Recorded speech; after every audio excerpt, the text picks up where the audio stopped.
مکہ رسول کریم صلی اللہ علیہ وسلم کے بارے میں معاذ اللہ باتیں کرتے تھے تو حضور اللہ کے دیے ہوئے علم سے انہیں جان لیا کرتے تھے۔ ایک دن وہ باتیں کر رہے تھے تو باتیں کرتے کرتے نا مشرکین مکہ نے عجیب بات کر دی، نادان تھے نا، جانتے نہیں تھے، عجیب بات کر دی، کہنے لگے آہستہ بولو، کہیں محمد صلی اللہ علیہ وسلم کا رب سن نہ لے، آہستہ بولو، اونچی بات نہ کرو، کہیں مصطفیٰ کریم علیہ السلام کا خدا سن نہ لے۔ تو اللہ نے آیت نازل کر دی، فرمایا نادانو وَأَسِرُّوا قَوْلَكُمْ، ابھی جھارو بھی، آہستہ بولو یا اونچا بولو۔ اور شارحین نے مفسرین نے لکھا ہے نہ بھی بولو، آہستہ بولو یا اونچا بولو، یا بے شک تم کوئی بات زبان سے ادا نہ بھی کرو، اِنَّهُ عَلِيمٌ بِذَاتِ الصُّدُورِ، رب تو تمہارے دلوں کے حال جاننے والا ہے، اسے تو پتہ ہے تم نے سینے میں کیا چھپایا ہے، حسد چھپایا ہے کہ رشک چھپایا ہے، عداوت چھپائی ہے کہ محبت چھپائی ہے، اسے تو پتہ ہے، اسے خبر ہے، اس لیے کہ وہ نظر ہی تمہارے دل پہ رکھتا ہے، اسے پتہ ہے تمہارے اندر کیا ہے۔ ہم لوگوں نے نا اپنی سارے معاملات دنیا داروں سے، لوگوں سے، یاروں سے، دوستوں سے وابستہ کر لیے۔ ہمیں تعریف بھی بندوں سے چاہیے، ہمیں اچھے ہونے کا جو ڈگری ہے وہ بھی بندوں سے چاہیے، ہم بندے بڑے نیک ہیں یہ بھی لوگ کہیں تو پھر ہم مطمئن ہیں، ہم صحیح راستے پہ چل رہے ہیں یہ سند بھی بندوں سے چاہیے۔ ہر بات پر اعتماد خلق، ہر وقت لوگوں پر ہی دھیان، لوگوں پر ہی توجہ، لوگوں کے معاملات ہی ڈسکس کرنا، بھئی یہ تو تیرے ذمہ ہی نہیں، تجھے تو کہا گیا ہے کہ وَمَن يَتَوَکَّلْ عَلَى اللَّهِ، تو اپنے رب کی ذات پر بھروسہ کر، فَهُوَ حَسْبُهُ، وہ تیرے لیے دنیا میں بھی کافی ہو جائے گا، آخرت میں بھی کافی ہو جائے گا، وہ تیرے لیے کافی ہے تیرا رب رسول۔ تو اللہ رسول کی جانب توجہ کر، ہماری ساری معاملات بندوں کے ساتھ مطلب فلانے کو کیا مل رہا ہے، فلانا کدھر جا رہا ہے، فلانے کے پیسوں پہ میرا کتنا حق ہے، فلانا آگے نکل گیا، فلاں پیچھے رہ گیا، فلاں نے محبت سے نہیں دیکھا، فلاں نے یہ کر دیا، ساتھ چھوڑیں، یہ تو ہر وقت تو ذکر آپ کو اللہ کا کرنا تھا۔ یا ایھا الذین آمنوا اذکروا اللہ ذکرا کثیرا وسبحوہ بکرۃ واسیلا، یہ جو آپ ہر وقت بندے بندے کر رہے ہیں یہ تو آپ کو حکم ہی نہیں ہے، آپ نے تو ہر وقت اللہ اللہ کرنی تھی، تو جو کام کرنے کا تھا وہ چھوڑ دیا، جو نہیں کرنا چاہیے تھا اس پہ بحث شروع کر دی، پھر دل کے اندر مد و جزر خراب ہوتے ہیں، قلبی واردات بگڑ جاتی ہے، حسد پیدا ہوتا ہے، انسان کو لالچ پیدا ہوتا ہے، انسان حریص ہو جاتا ہے، انسان لوگوں سے عداوتیں پال لیتا ہے۔ کبھی ایسا کام نہ کرے۔ شہد بڑا میٹھا ہوتا ہے، عرب کے اندر ایک درخت پایا جاتا تھا، ایلوا اس کو کہتے تھے، اس طرح ہمارے ہاں نیم نہیں ہوتی، کڑوا ترین اس کا ذائقہ ہوتا ہے، اور آپ کچھ دیر اس کو پانی میں ڈال دیں تو پانی بھی سارا کڑوا ہو جاتا ہے، چونکہ اس کے خمیر میں رب کریم نے کرواہٹ رکھی ہے، اور حکمت ہے، اس کرواہٹ کا بھی اپنی جگہ فائدہ ہے۔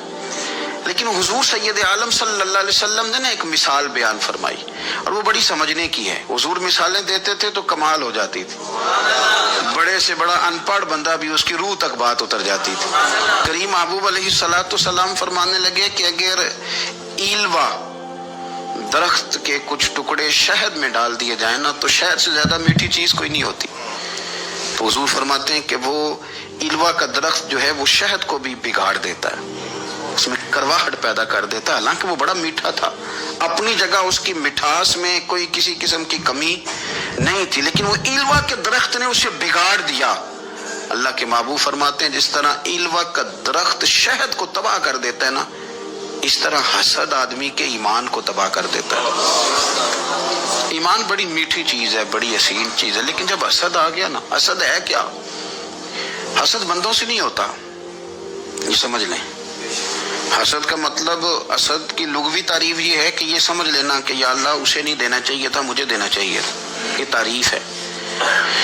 تو حسد ہوتا کس سے؟ حسد دراصل بندے پہ نہیں کیا جاتا، حسد کا معنی یہ ہے کہ آپ اللہ کی تقسیم پر اعتراض کر رہے ہیں۔ آپ کا کہنا یہ ہے کہ یا اللہ یہ تقسیم ٹھیک نہیں ہوئی، معاذ اللہ یہ ادھر چلا گیا، یہ تو ادھر آنے والی چیز تھی، تو یہ آپ نے ڈائریکٹ جو مقابلہ شروع کیا، معاذ اللہ یہ تو آپ نے اللہ کی تقسیم کے ساتھ شروع کر دی، تو پھر دل میں بگاڑ آتا ہے، پھر انسان ٹوٹ پھوٹ کا شکار ہوتا ہے، پھر وہ کمزور پڑ جاتا ہے، پھر وہ ایسی باتیں کرتا ہے جو اس کے منصب کے مطابق نہیں ہوتی، کچی بات کرتا ہے، کمزور بات۔ اللہ بہتر جانتے ہیں کون سی چیز اس نے کہاں رکھنی ہے۔ رب کی حکمت پر اور اس کی دی ہوئی توفیق پر راضی رہنا ایمان کا تقاضا ہے، لیکن ہمیں تو چاہیے تقسیم اپنی مرضی کی۔ ادھر کیوں چلا گیا، ادھر آنا چاہیے تھا۔ بھئی آپ کو یہ کس نے حق دیا ہے؟ مالک نے جو چاہا، جب چاہا، جہاں چاہا اپنے فضل سے عطا فرمایا۔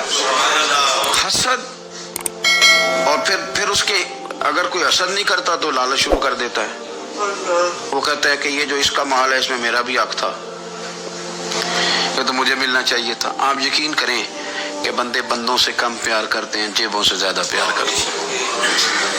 اس بندے کو تو کوئی نقصان نہیں جس کے ساتھ آپ نے تعلق رکھا ہوا ہے جیب کا، لیکن آپ بڑے کمزور ہو گئے۔ آپ جب لالچ کر لیا، نفسانیت میں آ گئے تو آپ کمزور پڑ گئے۔ آپ نے کیا آپ کا کیا خیال تھا کہ رب کی بارگاہ سے کوئی کم ملنے والا تھا جو بندوں پہ اتنی توجہ کر لی؟ حضرت بہلول دانا رحمت اللہ علیہ نے کیا خوبصورت انداز ہے، رب کریم کے بندوں کی باتیں اللہ کے لشکروں میں سے لشکر، کیا سوچ تھی، کیا نظریہ تھا، کیوں یہ لوگ اتنے مضبوط تھے، فکری طور پر مضبوط تھے، فکری طور پر۔ ہارون رشید حج کر کے واپس آ رہا ہے، حضرت بہلول دانا راستے میں بیٹھے ہیں، ملاقات ہو گئی، کہنے لگا حضور کوئی حکم ہو تو بتائیے گا۔ فرمانے لگے کوئی نہیں، تو جا اپنا کام کر۔ بادشاہ ہے، یا کسی کو کارڈ مل جائے تو وہ لوگوں کو دکھاتا پھرتا ہے، وزیر صاحب نے خود دیا ہے۔ بادشاہ وقت خود کر، حضرت کوئی حکم ہو تو؟ فرمایا نہیں، اللہ خیر کرے گا۔ تو کہنے لگا حضور میں نے سنا ہے آپ مقروض ہیں، تو بتا ہی دیتے۔ تو آپ مسکرا کے فرمانے لگے تیرا کیا خیال ہے بھلا؟ کہنے لگے حضور کس بابت؟ فرمانے لگے تیرا کیا خیال ہے کہ اللہ ہارون رشید کو دے گا اور بہلول دانا کو بھول جائے گا؟ تیرا کیا خیال ہے؟ رب کریم ہارون رشید کو تو دیتا جائے گا اور بہلول دانا کو بھول جائے گا؟ بادشاہ کہتا ہے کہ میں چکرا ہی گیا کہ بھلا اس سوال کا کیا جواب ہے؟ تو میں نے کہا حضور رب تو بھولنے سے پاک ہے، وہ تو کسی کو نہیں بھولتا، اسے نہ اونگ آتی ہے نہ نیند آتی ہے۔ تو فرمانے لگے جا پھر اپنا کام کر، جب مناسب سمجھے گا تو بہلول کو بھی قرضے سے نجات عطا کاری دے گا۔ تو جا اپنی ڈیوٹی کر، وہ جب چاہے گا نا تو میرے قرضے دور۔ تو کیا سمجھتا ہے کہ تجھے یاد رکھے گا مجھے بھول جائے گا؟ یہ کیسے ہو سکتا ہے؟ اور یار ادھر دیکھ میری بات سن، او بھائی تیرا میرا رب ہے، یہ ہو سکتا ہے کہ امیروں کو دے دے اور تیرے جیسے میرے جیسے غریبوں کو وہ بھول جائے؟ یہ ہو سکتا ہے؟ تو کیوں لوگوں کی جیبوں پہ توجہ، لوگوں کی جیبوں پہ نظریں، فلانے کے پاس آ گیا تو میں رہ گیا، کس لیے؟ ہمارا رب کسی کو بھولتا نہیں ہے، کسی شخص کو وہ میرا مالک اپنے فضل سے نظر انداز نہیں کرتا، وہ سب کو نوازتا ہے، لیکن اس کی حکمت کے تقاضوں کا انتظار کرنا مسلمان کی شان ہے۔ کبھی کسی حسد میں کبھی کرنا ہو تو رشک کریں، مزہ آئے گا۔ اور یہ رشک کرنے کا رشک کا معنی کیا ہے؟ حسد کا معنی یا اللہ اسے نہیں دینا چاہیے تھا، مجھے دینا چاہیے تھا، اور رشک کا معنی یا اللہ تو نے دیا ہے، کیا بات ہے، اسے دیا تو کیا بات ہے، اگر تو نے دیا تو مالک جچا بھی ہے، اگر تو نے دیا ہے تو نظر بھی آیا ہے، اگر تو نے دیا ہے تو پھر کیا بات ہے، کمال ہو گئی، وہ نظر آ رہا ہے۔ اور یا اللہ اسے دیا ہے تو میں بھی تیرا بندہ ہوں، اسے بھی اور دے اور مجھے بھی عطا فرما۔ یہ رشک ہے، رشک کا حضور نے حکم دیا ہے، نبی پاک نے رشک کا۔ ہمارا یہ مسئلہ ہے کہ ہم جو کرنے والا کام ہے وہ نہیں کرتے، رشک کریں۔ بخاری مسلم میں حدیث ہے، نبی پاک صلی اللہ علیہ وسلم نے فرمایا دو بندوں پر رشک کرو۔ کہو کیا بات؟ رشک کرو دو بندوں۔ یا رسول اللہ کون کون سے؟ فرمایا ایک وہ مالدار جسے اللہ دولت دے اور وہ صبح بھی رب کے رستے میں خیرات کرے اور شام بھی رب کے رستے میں خیرات کرے، یہ قابل رشک ہے۔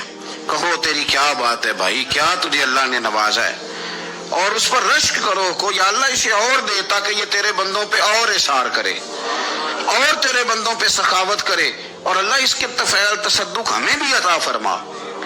اور حضور فرماتے ہیں ایک مالدار پر جو صبح و شام سخاوت کرے، اور ایک اس عالم پر جسے اللہ قرآن کا علم دے، وہ صبح بھی لوگوں کو قرآن مجید کے ترجمے تفسیریں قرآن کے درس سکھائے اور شام بھی لوگوں کو قرآن مجید کا درس عطا فرمائے. اس پر رشک کرو, کہو کیا بات ہے یار تیری, تجھے اللہ نے کتنا نوازا.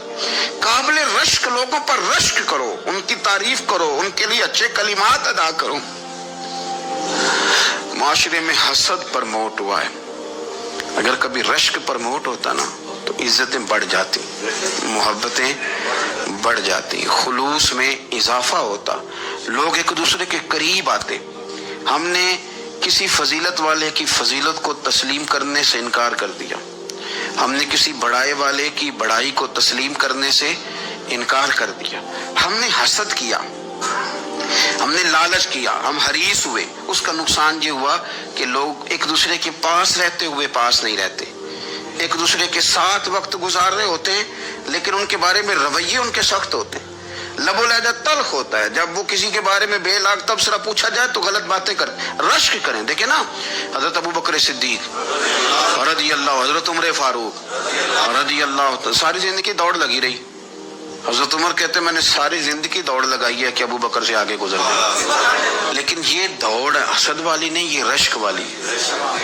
فرماتے میرا دل کرتا تھا کہ میں نیکیوں میں ابو بکر سے آگے گزر جاؤں, حضور کے عشق میں ابو بکر سے آگے گزر جاؤں, نبی پاک علیہ السلام کی اولاد کی محبت میں ابو بکر سے آگے گزر جاؤں, میں نا خیر کے کاموں میں آگے گزروں. کہتے میرا ساری زندگی رشک کا رشتہ رہا. یہ رشتہ شاندار ہے, اس پر عمل کریں, اس پر توجہ کریں, بجائے اس کے کہ یہ کہنا کہ استاد جی کا فلانے سے زیادہ پیار ہے. پیار کی وجوہات تلاش کر, مرشد فلانے پہ نظر رکھتے ہیں تو میرے بھائی وہ نوٹوں کی وجہ سے نظر نہیں رکھتے, تو وجہ تو تلاش کرنا, وجہ کیا ہے.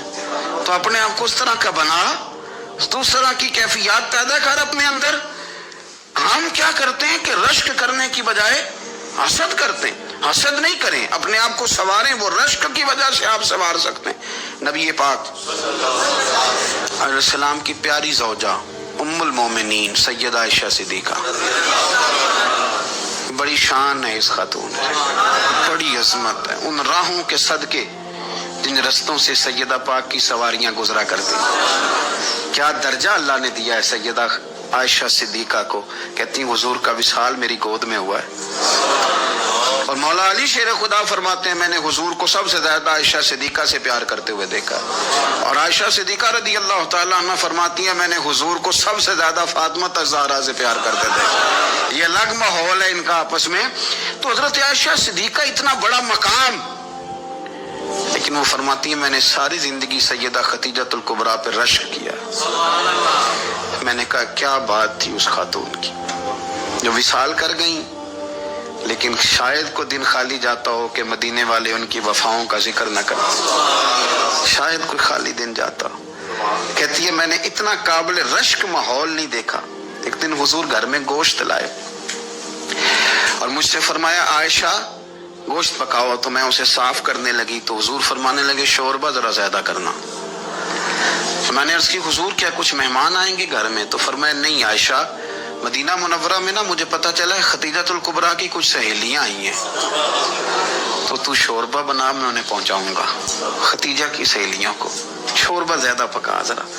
تو حضرت عائشہ صدیقہ کہتی ہے میں نے بڑے نرم لب و لہجے میں بڑی بنا سوار کے مسجع مکفہ چن کے جملے بات کی. میں نے عرض کی حضور سنا ہے وہ آپ سے 15 سال عمر میں بڑی تھی, نکاح بھی پہلے ہو چکا تھا, اور بتاتے ہیں لوگ کہ بظاہر کوئی حسن و جمال بھی اس ماحول کا نہیں تھا. حضور اللہ نے آپ کو جوان اور خوبصورت بیویاں دی ہیں, پر میں جب بھی سنتی ہوں جناب خدیجہ کا ذکر ہی سنتی ہوں. میں نے رشک کے انداز میں کہا. کہتی میں بات کہہ کے خاموش ہو گئی, اور جب میں نے نظر اٹھا کے دیکھا تو حضور کی آنکھوں میں آنسو. نبی پاک صلی اللہ علیہ وسلم کا یہ انداز دیکھا تو میں نے کہا حضور میں رب رسول کی بارگاہ میں توبہ کرتے, اب تو رو دیے. تو حضور فرمانے لگے عائشہ یہاں جو بھی آیا ہے نا وہ سکھوں اور آسانیوں کے دنوں میں آیا ہے, اور خدیجہ میری ان دنوں کی ساتھی تھی جو میرے تکلیف کے دن تھے, میری آزمائشوں کی, میری پریشانیوں کی میری ساتھی تھی. جب لوگ مجھے تکلیف دیتے تھے میں گھر جاتا تھا تو مجھے کہتی تھی حضور آپ تو صلہ رحمی کرتے ہیں, غریبوں کا بوجھ اٹھاتے ہیں, آپ تو لوگوں کے ساتھ محبت سے پیش آتے ہیں. حضور آپ پریشان نہ ہو، آپ کا رب آپ کو ہمیشہ عزت ہی عطا فرمائے گا. فرمایا وہ میری تکلیفوں کی اسے کیسے. میرے بھائی رشک کیا لوگوں نے ایک دوسرے پر، حسد نہیں کیا. ہم تو نا جی اپنی مرضی کے فیصلے کرتے کرتے پیچھے رہ گئے. ہم نے لوگوں کو پیچھے کرنے کا سوچا تھا لیکن ہم سب سے پیچھے رہ گئے. ہم نے سیاست اور سازش کی تھی کہ کچھ لوگوں کے دلوں پہ پیر رکھ کے میں اپنا قد اونچا کروں گا، کچھ کے سینوں پہ پیر رکھ کے، لیکن ایسا نہیں ہوتا. یہ ہوتا نہیں. آپ کسی کی جگہ نہیں لے سکتے اس لیے کہ رب نے سب کی جگہ اپنی اپنی بنائی ہوئی، سب کی جگہ. ہاں ایسا ضرور ہوتا ہے کہ کئی دفعہ نا ہم اپنے مقام کو گرا لیتے ہیں. وہ کسی نے کہا تھا کہ ایسا نہیں کہ تیری جگہ کوئی اور آ گیا، لیکن تیرا مقام بھی اب تیرا نہیں رہا. ہوتا یہ ہے کہ ہم نہ گرا لیتے ہیں اپنے آپ کو. اگر ہم رشک کا ماحول پیدا کریں، رشک کا، اور ہم کہیں کہ کیا بات ہے میں بھی سفر کروں گا، اس جانب جاؤں گا، بجائے یہ کہنا کہ فلاں آدمی بڑا آگے نکل گیا ہے، یہ کر کے نکل گیا ہے، وہ کر کے نکل گیا ہے، یہ کہنا کہ یار میں بھی رب کریم کی اس مدد کو تلاش کرتا ہوں جس کی برکت سے اللہ نے اس پر فضل فرمایا. امام غزالی فرماتے ہیں 3 لوگوں میں حسد زیادہ ہوتا ہے، بغض زیادہ پیدا کر لیتے ہیں. اب چونکہ مضمون ہے تو ساری بات کھل کے کرنی پڑے گی نا. فرماتے ہیں 3 لوگوں میں حسد، بڑے عہدے والوں میں حسد زیادہ ہوتا ہے. یعنی صوبائی وزیر کہتا ہے کہ حق میرا ویسے وفاقی وزیر کا تھا، اور وفاقی وزیر کہتا ہے کہ جتنا میرا تجربہ ہے نا مجھے بنایا وزیر اعظم ہی جاتا تو بات ٹھیک تھی. حسد زیادہ، بڑے عہدے والوں میں حسد. اور امام غزالی فرماتے ہیں مالداروں میں حسد زیادہ ہوتا ہے. غریب نے غریب سے کیا جلنا ہے، جلنے کو شے ہی کوئی نہیں، کس سے جلیں گے. تو غریب تو بیچارہ 4 روٹیاں ہوتی ہیں تو کہتا ہے چلو ٹھیک ہے آ جاؤ، دونوں مل کے بیٹھ جاتے ہیں. غریبوں کے دوست بھی غریب. امیر حسد کرتے ہیں، وہ سودے پہ سودا کرتے ہیں، وہ ایک دوسرے کی کمزوریاں بیان کرتے ہیں. میں نے گاہکوں کو نفع لیتے دیکھا ہے، فلانے سے مال لیتے تھے جی اس نے بڑا تنگ کیا تو کہتا ہے اسی طرح کا تو مجھ سے خریدا کر. لوگ استعمال کر جاتے ہیں. وجہ بیچ میں کیا ہوتی ہے؟ حسد، عداوت، خرابی ہوتی. اور تیسری بات امام غزالی نے شاید میرے لیے کہی ہے. امام غزالی فرماتے ہیں علماء میں حسد بڑا ہوتا ہے، عہدیداروں میں، مالداروں میں اور علم والے لوگوں میں. وہ بھی اللہ کی تقسیم پر راضی نہیں ہوتے کیونکہ وہ سمجھتے ہیں مجھے یہ لفظ آتے ہیں، میری قابلیت زیادہ ہے، میں زیادہ پڑھا لکھا ہوں تو یہ منصب بھی میرا تھا، یہ کام بھی میرا تھا، یہ بھی میرے پاس ہونی چاہیے. ایسا نہیں ہوتا، یہ تو رب کریم کی عطا ہے. میں کئی دفعہ کہہ چکا ہوں کہ کام لینے پہ آئے تو میرے جیسے بیکار آدمی سے کام لے لے، یہ اس کی عطا ہے. اب ہمیں کرنا کیا ہے؟ ہمیں اس کی تقسیم پر راضی رہنا ہے، اس کی تقسیم پر قربان جائیں. رسول پاک علیہ السلام سے صحابی نے پوچھا حضور عزت کیا ہے؟ فرمایا جو رب نے تجھے دیا اس پہ راضی ہو جا، اللہ عزت عطا کر دے گا. قناعت کر، جو اللہ نے تجھے دیا اس پر قناعت کر، اللہ تجھے عزت دے دے گا. حضور ذلت کیا ہے؟ فرمایا لوگوں سے لالچ نہ رکھنا، تو ذلیل ہو جائے گا. لالچ نہ کر. تیزی کے ساتھ پروموٹ ہوتی ہیں چیزیں، ہمیں سازش کرنی آتی ہے. ہمارا خیال ہوتا ہے کہ میں نے دوسروں کے پیسوں پہ کاروبار کرنا ہے. ہمارا خیال ہوتا ہے کہ پالٹی ڈال کے روٹی کھانی ہے. ہمارا خیال ہوتا ہے کہ کسی بندے کو کس طرح استعمال کرنا ہے. یاد رکھ لینا، کبھی بات نہ بھولنا، جو لوگوں کو استعمال کرنا چاہتا ہے وہ ساری زندگی استعمال ہوتا رہتا ہے. جو کسی شخص کو کسی مقام پر رسوا کرنا چاہتا ہے اپنی عزت بچا نہیں پاتا. جو آدمی لوگوں کو حقیر جانتا ہے اللہ اسے کبھی عزت عطا نہیں کرتا، وہ گڑھوں کے اندر گرتا چلا جاتا ہے. یاد رکھیں جو عزتیں دینی شروع کر دے رب اسے باعزت بنا دیتا ہے. جو پیار کرنا شروع کر دے معاشرے میں لوگ اس سے پیار کرنے لگ جاتے. جو کسی دیکھیں اگر ہم وہاں سے مانگے جہاں سے سب کو ملتا ہے تو پھر بندوں پر اتنی نظر رکھنے کی ضرورت باقی رہتی نہیں ہے. ادھر دیکھیں رشک کریں گے تو لالچ سے بھی بچیں گے، حسد سے بھی بچیں گے. بخاری مسلم میں حدیث ہے، حضرت ابو ہریرہ رضی اللہ تعالیٰ عنہ کہتے ہیں حضور کی بارگاہ میں حاضر تھے تو کچھ غریب لوگ حاضر ہوئے، غربا. انہوں نے عرض کی یا رسول اللہ صلی اللہ علیہ وسلم ایک گزارش کرنے آئے. حضور نے فرمایا کہو. یا رسول اللہ امیر تو ہم سے آگے نکل گئے. حضور نے فرمایا کس بات میں؟ عرض کی حضور نمازوں میں نہیں ہم گزرنے دیتے، اتنے نفل وہ پڑھتے ہیں اتنے ہم بھی پڑھ لیں گے. صحیح بتانا صحیح. آج کل یہ نمازوں کا مقابلہ بھی ہے، کہ نفل میں نے زیادہ پڑھنے، عبادت میں نے. ہمارے اصحاب رحمۃ اللہ علیہ فرمایا کرتے تھے آستانوں پہ گدی نشینوں کا تو رولا ہوتا ہے، اللہ اللہ کرنے کا رولا نہیں ہوتا. یہ تو شور ہوتا ہے کہ سجادہ میں ہوں سجادہ، اور سب نے کوئی نہ کوئی کہانی سنائی ہوتی، کہتے نہیں ابا جی مجھے کہہ گئے تھے کان میں، دوسرا کہتا نہیں مجھے لکھ کے دے گئے تھے، تیسرا کہتا تمہیں تو پتہ ہی نہیں، تم تھے ہی نہیں، عمرے پہ تو میرے ساتھ گئے تھے. جو میرے ساتھ ان کا معاہدہ ہوا وہ خانہ کعبہ میں ہوا ہے، لہذا میرا پہلا نمبر ہے. سب کے پاس کوئی نہ کوئی معاملہ ہوتا ہے. یہ سارے کام کوئی ضروری نہیں. ضروری کیا ہے کہ وہ جو کہتے تھے کرو، جس نے سب سے زیادہ کر کے دکھایا وہ زیادہ جانشین ہے، وہ زیادہ جانشین ہے جس نے زیادہ کر کے دکھایا. معاملہ تو یہ ہے کہ اس رستے پہ کس کس نے چلنا ہے. لوگ تو سجادہ نشینی سے بھاگا کرتے تھے، بھاگتے تھے.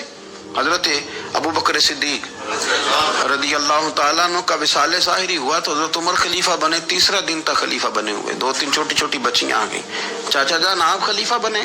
فرمایا ہاں. چلو پھر عصر کے بعد ابو بکر ہمارے گھر جاتے تھے. فرمایا پتر تمہارے گھر کیا ہے؟ کہنے لگی ہم یتیم ہیں، ہمارا بھائی کوئی نہیں.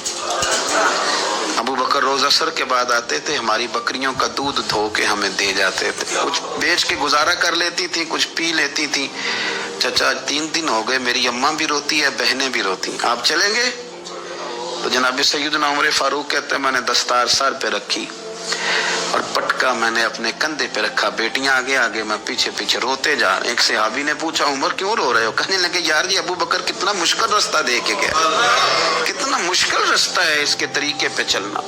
یہ لوگ تو سجادہ نشینی اتنا کٹھن کام تھا، لوگ بھاگا کرتے تھے. شوق آ گیا. اب رسول کریم علیہ السلام کے حضور ناز حاضر ہو کے عرض کی حضور امیر آگے گزر گئے، نمازوں میں نہیں ہم گزرنے دیتے، ہم ان سے زیادہ پڑھیں گے. نفلوں میں نہیں گزرنے دیتے، زیادہ پڑھیں گے. یا رسول اللہ صلی اللہ تعالی علیہ وسلم ہم انہیں نا تلاوت قرآن پاک میں نہیں آگے گزرنے دیں گے، وہ ہم زیادہ پڑھیں گے. لیکن حضور وہ مالدار ہیں، غلام آزاد کرتے ہیں، صدقات کرتے ہیں، خیرات، اس کا ہم کیا کریں؟ حضرت سیدنا ابو ہریرہ فرماتے ہیں کہ جواب تو حضور نے بعد میں دینا تھا، اور جب ان کا سوال ختم ہوا تو میں نے حضور کا چہرہ نور دیکھا تو رسول پاک کا چہرہ خوشی سے کھلتا ہوا مجھے نظر آیا. گویا یہ جو رشک ہے نا کہ نیکی میں آگے گزرنا، یہ حضور کو اتنا پسند آیا کہ ان کے سوال سے حضور بڑے راضی ہوئے. کریم فرمانے لگے، حضور فرمانے لگے میں تمہیں ایک وظیفہ بتاتا ہوں، تم وہ پڑھو، امیر جتنی بھی نیکیاں کریں گے نا اللہ تمہیں ان کے برابر ثواب دے دے گا. لے لو نسخہ، یہ کرو کام. یا رسول اللہ بتائیں؟ فرمائے رات کو نا 33 بار سبحان اللہ پڑھا کرو، 33 بار الحمدللہ پڑھا کرو، 34 بار اللہ اکبر پڑھا کرو. اب جتنی بھی نیکیاں امیر کریں گے نا تمہارے وظیفے کی برکت سے اللہ تمہیں ان کے برابر ثواب عطا کر دے. اب جناب ابو ہریرہ کہتے میں نے ان کے چہرے دیکھے تو مجھے یوں محسوس ہوا کہ جس طرح کسی بندے کی کھوئی ہوئی رقم مل جائے تو وہ راضی نہیں ہوتا. کھوئی ہوئی رقم مل جائے تو بڑا جیسے کوئی اس کے ہاتھ، چلیں اپنا ترجمہ کر لیتے ہیں، کمیٹی نکلنے پہ نہیں بندہ بڑا راضی ہوتا کہ 11 مہینے سے دے رہا تھا، 10 مہینے سے چلو نکل ہی آئیے، شکر ہے اللہ کا. بڑا خوش ہوتا ہے بندہ، بڑا راضی ہوتا ہے. اس طرح ان لوگوں کے چہرے کھل اٹھے. کیا بات ہے حضور، بس اب نہیں ہم گزرنے دیتے. گھر چلے گئے، وظیفے پڑھنے لگے. کچھ دنوں کے بعد ان میں سے کچھ لوگ واپس آئے. حضرت ابو ہریرہ کہتے ہیں مجھے چونکہ وہ پرانی بات یاد تھی تو میں دلچسپی سے ان کا آنا جانا دیکھنے لگا. وہ کریم کی بارگاہ میں آ کے بیٹھے تو ان میں سے ایک شخص بڑی پریشانی کے ساتھ کہنے لگا حضور بڑی پریشانی لگ گئی. فرمایا کیا ہوا؟ عرض کی یا رسول اللہ صلی اللہ علیہ وسلم وہ جو آپ نے وظیفہ بتایا تھا نا، میرے کچھ پڑوسی امیر ہیں وہ تو انہوں نے بھی سن لیا ہے. حضور رات میں نے سنا ہے وہ مالدار بندہ ہے، صدقے خیرات بھی بڑے کرتا ہے، غلام بھی بڑے آزاد کرتا ہے، پر وہ بھی سوتے وقت 33 بار سبحان اللہ پڑھ رہا تھا.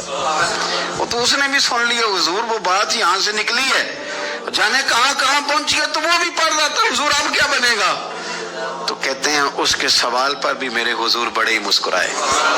باقاعدہ دہک ہو گیا حضور کے، دہک ہو گیا. سرکار کھل کے نہیں مسکراتے، لیکن آج حضور اتنا مسکرائے کہ میں نے حضور کے مقدس دانتوں کی زیارت کر لی. دہک ہو گیا باقاعدہ حضور کا. حضور فرمانے لگے انہوں نے بھی سن لیا حضور، اور سن کے پڑھنا بھی شروع کر. اب بات کو سمجھیں کہ کسی امیر نے یہ نہیں کہا کہ یہ تو غریب کے لیے وظیفہ تھا. میں کہتا ہوں اللہ اللہ کا مزاج ہی نہیں. مزاج یہ کہ سیاست کیسے کرنی ہے، چکر کیسے چلانا ہے، کوئی کہانی کیسے سنانی ہے. ادھر ان کو ملا، حالانکہ بات تو غریبوں سے ہو رہی تھی، حضور تو انہوں نے بھی پڑھنا شروع کر دیا۔ اب ہم کیا کریں؟ رسول کریم نے فرمایا وہ بھی پڑھ رہے ہیں، حضور پڑھ رہے ہیں، تو فرمایا ذالک فضل اللہ یؤتیہ من یشاء۔ بھائی پھر یہ تو اللہ کا فضل ہے نا، وہ جسے چاہے عطا کرے۔ اب یہ حضور نے کہہ دیا تو حضرت ابو ہریرہ کہتے ہیں میں نے پلٹ کر ان لوگوں کے چہرے دیکھے، قربان جائیں، میں نے پھر ان کے چہروں پر اطمینان دیکھا، میں نے سکون دیکھا، اس لیے کہ وہ سمجھ گئے جب رب فضل کرے تو پھر فضل کے معاملے میں اللہ کے بندے بحث نہیں کیا کرتے، وہ مطمئن ہو کے گئے، کہنے لگے حضور پھر ٹھیک ہے، اگر مالک اس طرح تقسیم کر رہا ہے تو پھر ہم راضی ہیں اپنے رب کریم کی رضا پہ۔ اپنی زندگی جب آپ بڑی محبت سے قرب و جوار سے تشریف لاتے ہیں، میں قرآن و سنت کے بہت سارے عنوانات دیکھ کے آپ کی خدمت میں ایک بات عرض کروں، اپنی ساری توجہ اپنے رب رسول کی جانب مائل کریں۔ جتنا آپ دائیں بائیں دیکھیں گے نا، اتنا گاڑی کے ٹکرانے کا خطرہ بڑھ جائے گا، وسوسے زیادہ آئیں گے، الجھ جائیں گے۔ اتنا زیادہ دائیں بائیں نہ دیکھیں، یہ کیا کر رہا ہے، فلانا کیا کر رہا ہے، فلانے کا یہ معاملہ کس طرح کا تھا، نہ نہ نہ، آپ توجہ اللہ کی جانب رکھیں۔ دیکھیں میرا اور میرے رب کا معاملہ ٹھیک چل رہا ہے، اللہ رسول کے ساتھ میرے معاملات ٹھیک ہیں۔ یہاں تو آپ کسی کی اصلاح کریں گے، دعوت دیں گے یا دعا کریں گے، تنقید کی تو ویسے دین میں اجازت نہیں ہے۔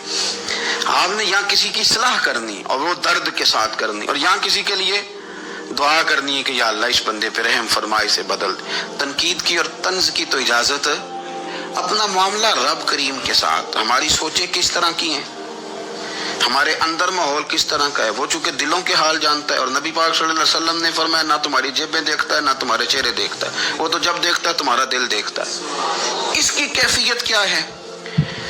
حضرت انس بن مالک رضی اللہ تعالیٰ عنہ فرماتے ہیں، اس حدیث کو یاد رکھیے گا، حافظ منذری نے ترغیب و ترہیب میں لکھی ہے، فرماتے ہیں کہ حضرت انس بن مالک رضی اللہ تعالیٰ عنہ فرمانے لگے کہ ایک حضور کے ایک غلام، ایک صحابی بیمار تھے، تو حضور نے فرمایا انس چلو تیمارداری کرتے ہیں۔ کہتے ہیں حضور کے ساتھ گئے، نبی پاک صلی اللہ علیہ وسلم پہنچے، جب ہم نے اس شخص کو دیکھا تو حضرت انس کہتے ہیں ہم پریشان ہو گئے، کیونکہ ہم نے اسے بڑا صحت مند دیکھا تھا، وہ کمزور ہو گیا، وجود پر بہت سارا گوشت دیکھا تھا، اب ہم دیکھ رہے ہیں کہ وہ ہڈیاں ہی ہڈیاں رہ گئی ہیں، چہرہ بڑا بارونق تھا، اب کمزوری ہو گئی۔ رسول کریم تشریف لے گئے اور حضور اس کی چارپائی کے سرہانے بیٹھے، اور جب حضور نے اپنا دست مبارک اس کے بالوں میں رکھا اور نبی پاک نے دست شفقت پھیرا تو کہتے ہیں اس شخص نے آنکھیں کھولی اور حضور کا چہرہ دیکھا تو اس کی خوشی کی کوئی انتہا نہ رہی، بڑا راضی ہوا، بڑا راضی، اور حضور نے اس کے لیے دعا کی، اس دعا پر بھی اسے بڑا اطمینان قلبی نصیب ہوا۔ کہتے ہیں حضور اکثر تیمارداری فرماتے تھے، پر آج نہ حضور نے ایک نرالی، انوکھی اور انفرادی بات ارشاد فرمائی۔ حضور نے فرمایا تو بڑا صحت مند تھا، کمزور ہو گیا، بڑا طاقتور تھا تو ضعیف ہو گیا، ایک سوال کا جواب تو دے۔